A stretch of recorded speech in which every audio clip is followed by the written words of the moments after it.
MJY 003 का अगला question है, भारतीय पंचांग निर्माण की परंपरा का विस्तृत वर्णन कीजिए।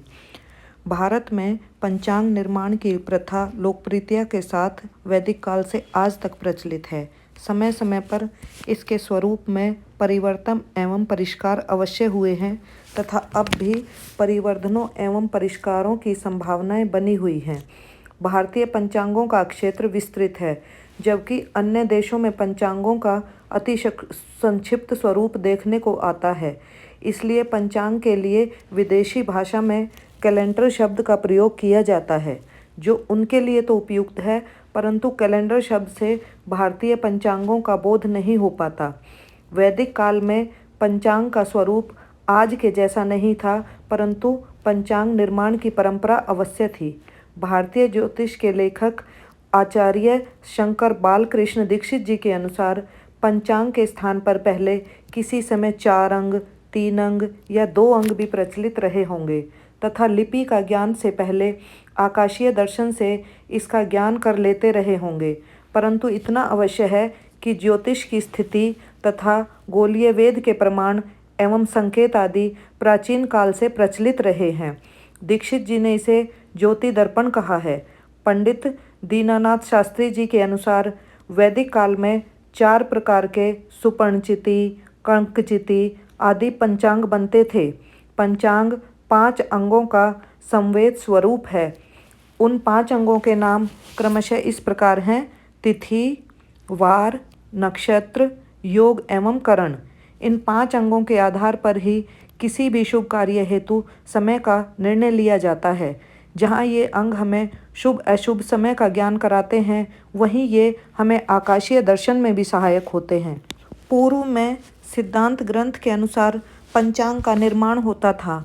बाद में तंत्र और करण के अनुसार सुलभ प्रकार से पंचांग बनना प्रारंभ हुआ। प्राचीन कालीन पंचांग विवरण। प्राचीन काल में वैदिक काल में संवत गणना नहीं थी, अपितु 12 राशियों, मासों, अयनों तथा ऋतुओं का वर्णन प्राप्त होता है।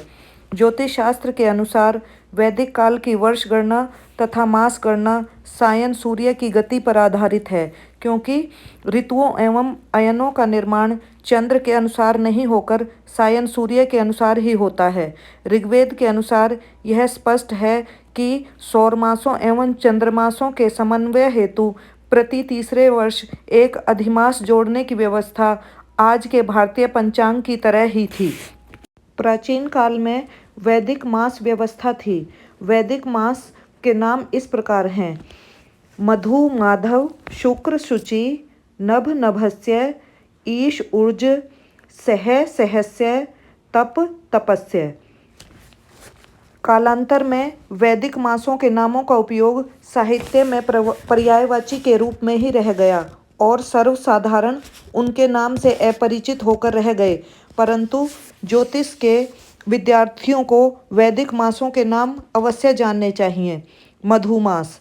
वैदिक काल में नववर्षा प्रारंभ का प्रथम मास मधुमास कहलाता था, जिसे वर्तमान में हम लोग चैत्र मास के नाम से जानते हैं। यह वसंत ऋतु का प्रथम मास होने के कारण वृक्षों को पतझड़ के पश्चात फिर से हरा भरा कर देने वाला मास होता है। वेदों में मधुमास का एक अन्य नाम वाज भी मिलता है।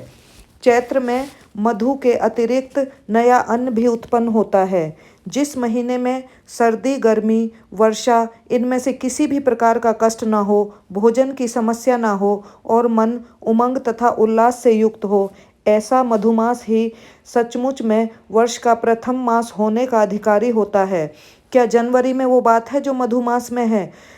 हमें यह अन्वेषण करना चाहिए। माधव मास। इस द्वितीय वैदिक मास को प्रसव भी कहा गया है और आजकल व्यवहार में इसे वैशाख मास कहा जाता है। इस दूसरे मास में गर्मी की कुछ झलक मिलने लगती है, इसलिए पानी से अधिक उपयोग का मन होने लगता है। इस मास में अनेक प्रकार के वासंतिक फल उत्पन्न होते हैं, अतः उनका प्रसव अर्थात जन्म होता है। शुक्र मास। व्यवहार में इस मास को ज्येष्ठ मास के नाम से जाना जाता है। इसे अपिज भी कहा जाता है। यह ग्रीष्म ऋतु का पहला मास है। इस मास में शुक्र ग्रह सायंकाल पश्चिमी स्थिति पर सबसे पहले दृष्टिगोचर होता है। सूची मास। इस मास को आजकल व्यवहार में आषाढ़ नाम से जाना जाता है। सूची का अर्थ है विमल, विशुद्ध तथा स्वच्छ। इसका संबंध पवित्रता से है। नभ मास। आज हम इस नभ मास को श्रावण मास के नाम से जानते हैं। इसे वसु भी कहते हैं। संस्कृत में नभ का अर्थ है आकाश तथा बादल, दोनों ही होता है। नभस्य मास। नभस्य का अर्थ है नभ के पश्चात आने वाला मास। इस वैदिक मास में नभोमास से अधिक वर्षा होने के कारण इसका नाम नभस्य रखा गया है। आजकल हम इस मास को भाद्रपद मास के नाम से जानते हैं। ईश मास। आज हम इसे अश्विन मास के नाम से जानते हैं। जो दिन को मुग्ध करने वाला हो ऐसा ईश मास कहलाता है। इस मास में दिन अपने आप को भूल जाता है और उसकी वृद्धि रुक जाती है। दिन का मध्यम मान 30 घटी यानी कि 12 घंटे होता है, परंतु ईश या क्वार के महीने में से उसके मध्यम मान में ही गिरावट शुरू हो जाती है। 8वां मास है ऊर्ज मास। इस मास में दिन की लंबाई और अधिक छोटी होने लगती है। हम इसे व्यवहार में आज कार्तिक मास के नाम से जानते हैं। इसमें ओस भी अधिक पड़ने लगती है। ऊर्ज का अर्थ है शक्ति तथा सामर्थ्य। इस मास में मनुष्य की अन्न ग्रहण की क्षमता बढ़ जाती है, जिससे शरीर में बल बढ़ना शुरू हो जाता है। आज के समय में डॉक्टरों ने इसे हेल्दी सीजन की शुरुआत भी कहा है। सह मास। आजकल व्यवहार में हम इसे मार्गशीर्ष या अगहन मास के नाम से जानते हैं। गीता में भगवान ने कहा है कि मासों में मार्गशीर्ष हूँ मैं। सह शब्द का अर्थ है सहन करने वाला। यह हेमंत ऋतु का प्रथम मास है। इसमें जाड़े की शुरुआत हो जाती है और उसे धीरे धीरे सहन कर लिया जाता है, इसलिए इस मास का नाम सह पड़ गया। सहस्य मास। जो सह से उत्पन्न हो या उसके पश्चात आने वाला हो उसे सहस्य कहते हैं। इस का सह मास के आने के बाद यह सहस्य कहलाता है।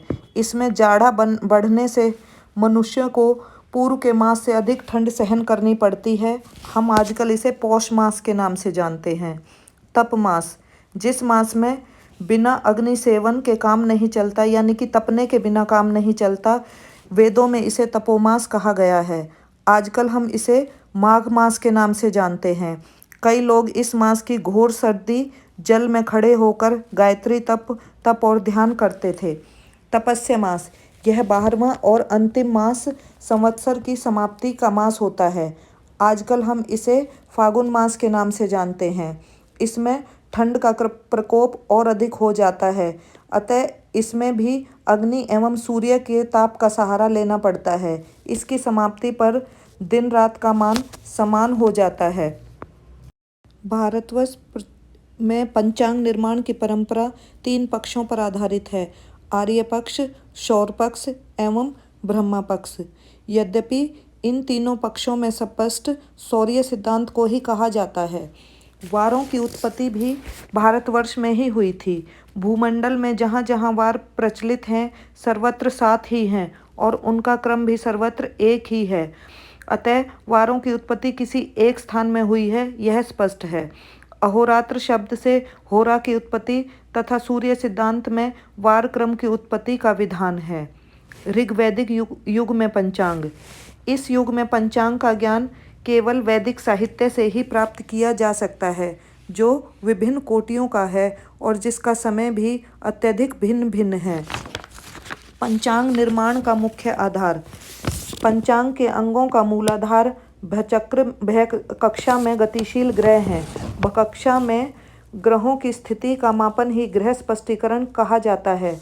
ग्रह स्पष्टीकरण पंचांग का प्राण माना जाता है, क्योंकि समस्त स्थिति परिस्थिति की व्याख्या स्पष्ट ग्रहों से ही संभव है।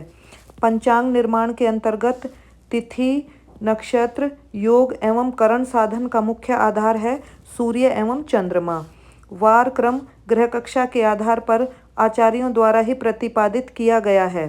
साथ ही पंचांग निर्माण में मुहूर्त, होरा एवं संहिता ज्योतिष के ग्रंथों का भी उतना ही योगदान है जितना सिद्धांत ग्रंथों का।